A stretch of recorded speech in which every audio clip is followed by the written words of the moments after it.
Hello, my name is Jim, and I welcome you to Tavern. If you are in the front of the house, I probably hired you, because I hire everybody in the front of the house.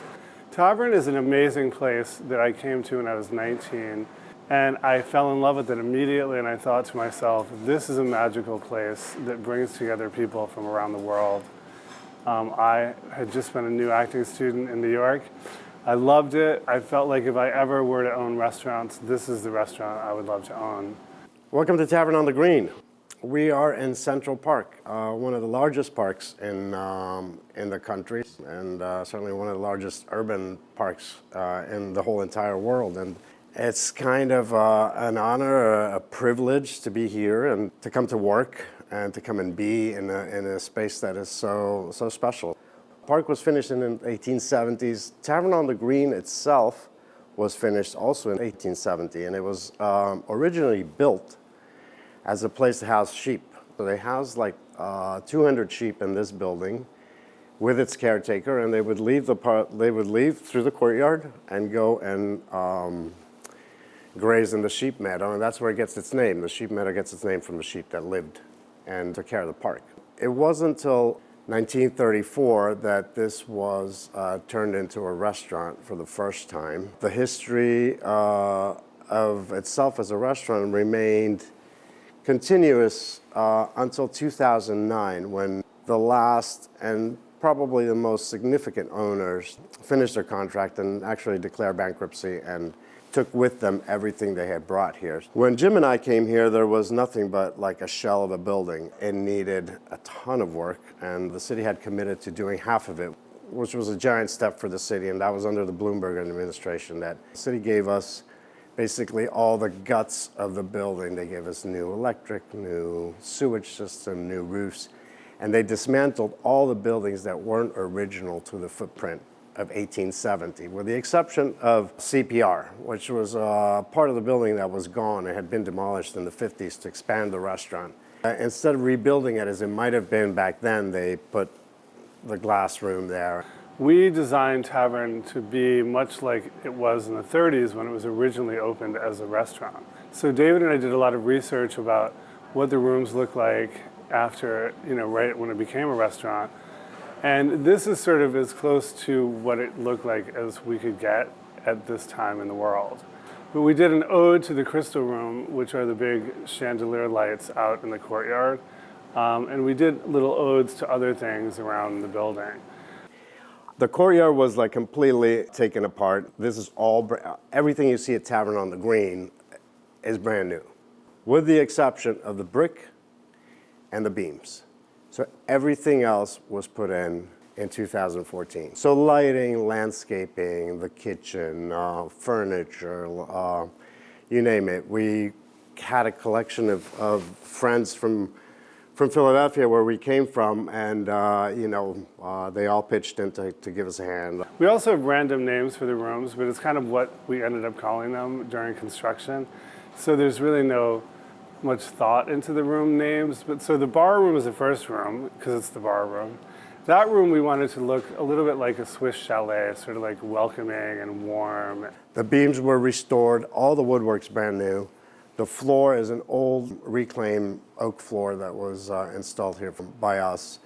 My personal touch in the building is the horses around the bar, which I made for my son George when he was like about 4 or 5, and then I kind of got carried away and started playing with gold leaf. And when I was finished with them, they just got too fancy and too heavy to put in a mobile in a kid's room, so they just kind of sat on the shelf for years until we got Tavern on the Green, and Jim was like, let's make those into a lamp. The fireplace and the cook line were made by a dear friend of mine, Kathy Vissar, and that is a material called scagliola, and it's not really marble, it's plaster that is cast to look like marble. And every piece was sculpted first, and then a mold had to be made, and then to use as a mold for the cast plaster.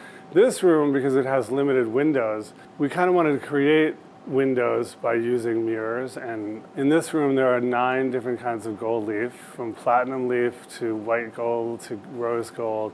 So if you look around this room, all of what looks like silver is platinum leaf, and all of the golds are in the leaves in the top and the bottom mirrored windows. So what we wanted was to reflect the park through the room, and sort of the leaves and the branches are sort of a reflection of that as well. This room is really special to us because it looks a lot like our dining room in Philadelphia at our other restaurant. Central Park Room, which you'll get to know as CPR because it's too long to say. The Central Park Room replaces a part of the building that was lost. It was lost in the 1950s when the restaurant was expanded. And Warner Leroy built the famous Crystal Room, which housed hundreds of chandeliers. Some of them super famous, some of them gigantic, some of them hideous, some of them beautiful.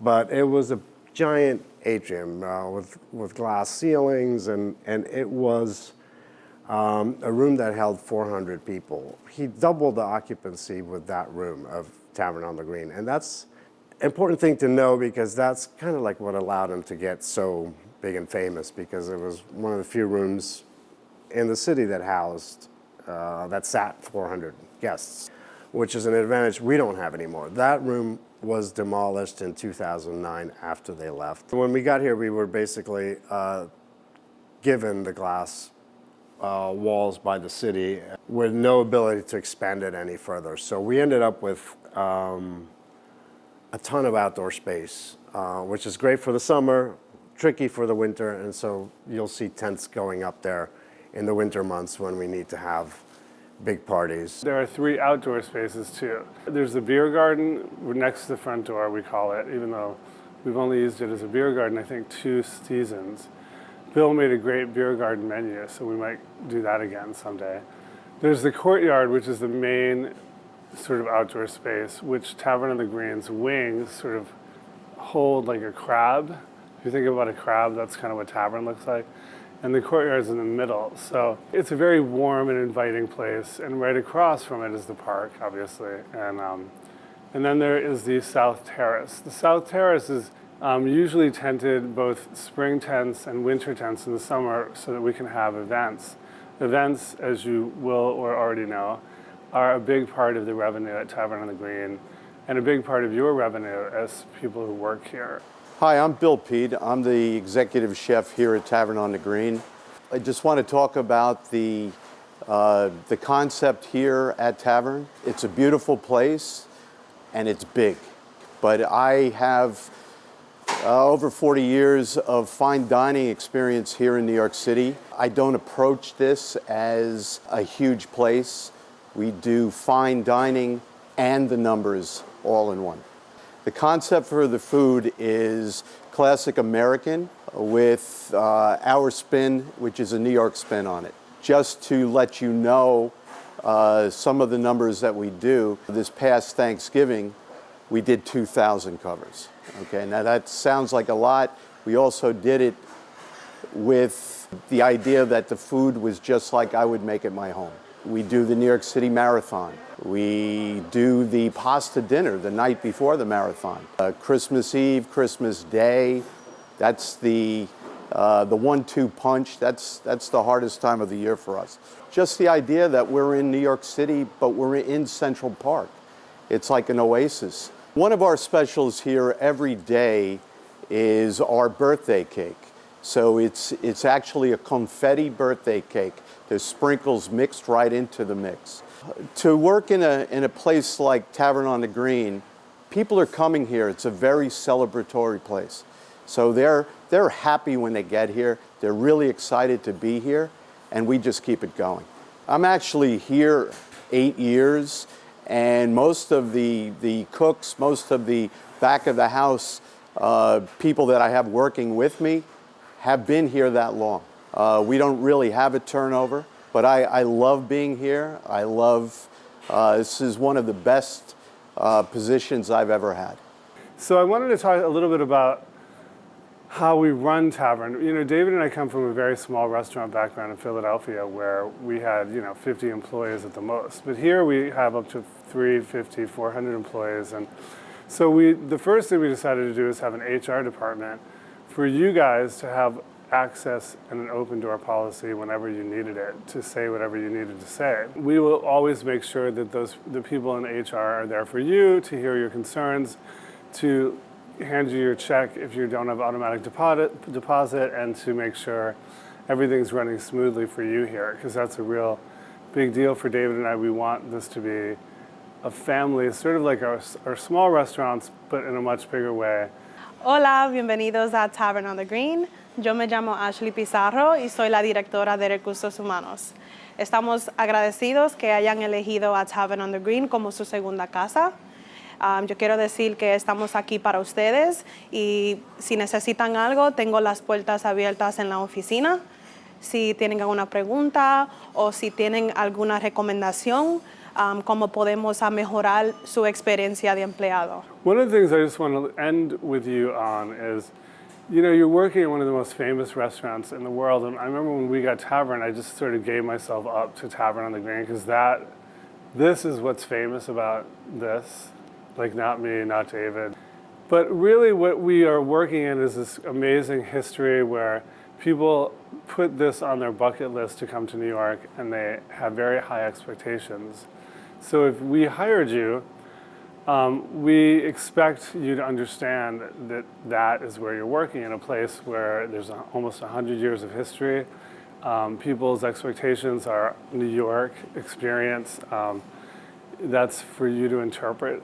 You are the liaison between myself and the diners, all of you who work here. So I hope you have a great experience working here, and I make myself available to you if you ever need anything. And welcome.